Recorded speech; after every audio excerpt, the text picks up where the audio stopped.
आणि जर डिंबाचा बोगदा आपणच करणार, हे सरकार काय करू शकणार नाही, त्याच्यामुळे तुम्ही यांना निवडून देऊ नका. वळसे पाटलांची जी भूमिका होती की बोगदा होऊ नये म्हणून आम्ही तिकडे गेलो आणि अजित पवारांनी सांगितलं बोगदा होणार. अरे म्हणजे मी कन्फ्यूज नाहीये, दिलीप वळसे पाटील आणि अजित पवार. येस, सगळ्यांचं लक्ष विचलित झाले, जरा थोडस माझ्याकडे बघा. आता बोगद्याचा विषय आपला संपलेला आहे. बोगद्याच्या भोवती निवडणूक केंद्रित केली आणि काल आम्ही एक बाईट ऐकली.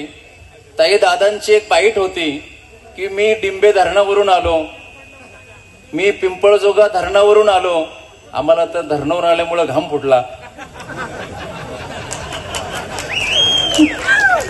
पण त्यांनी सांगितलं की या बोगद्यासाठी आम्ही गेलो.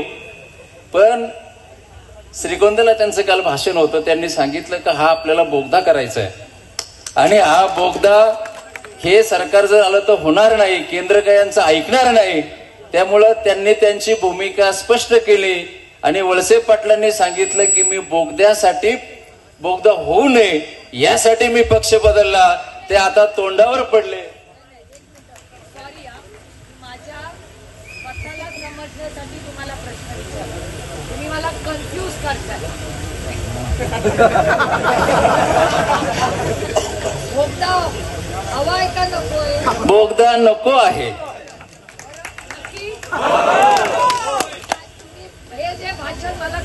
मी त्यांना काय सांगितलं की वळसे पाटलांनी सांगितलं बोगदा होऊ नये यासाठी मी पक्ष बदलला, परंतु दादांनी सांगितलं हा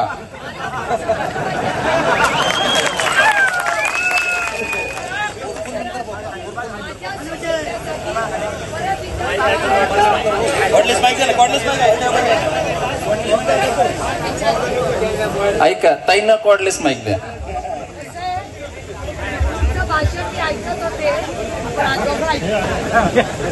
तुमचं भाषण मी ऐकत होते, पण मी मला एकदम कन्फ्युजन झालं. तुम्ही एकदा म्हणे बोगदा होणार, एकदा म्हणे नाही, मला काही कळलं नाही. मला समजावून सांगा. तुम्ही परत विचारते, मला बाया कळलं का? मला नाही ना समजलं. मी सांगतो ताई, दादा वळसे पाटलांनी जाहीर केलं की बोगदा होऊ नये.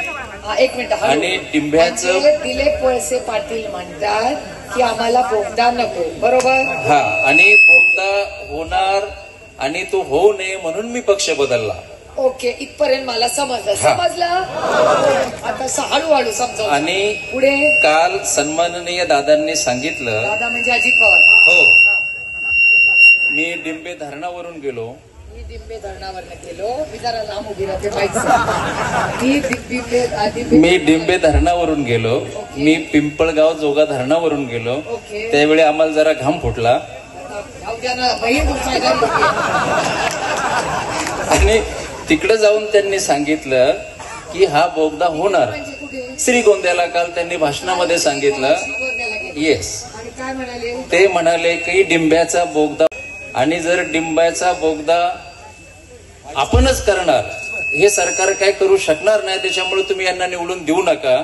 वळसे पाटलांची जी भूमिका होती की बोगदा होऊ नये म्हणून आम्ही तिकडे गेलो आणि अजित पवारांनी सांगितलं बोगदा होणार. अरे म्हणजे मी कन्फ्यूज नाहीये, दिलीप वळसे पाटील आणि अजित पवार. येस,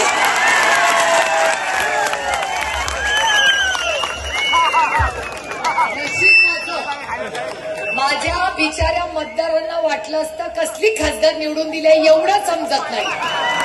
माझ्या मतदारसंघाची लाज वाटवल्याबद्दल थँक्यू. रामकृष्ण हरी. रामकृष्ण हरी. काय फसवा फसवीच.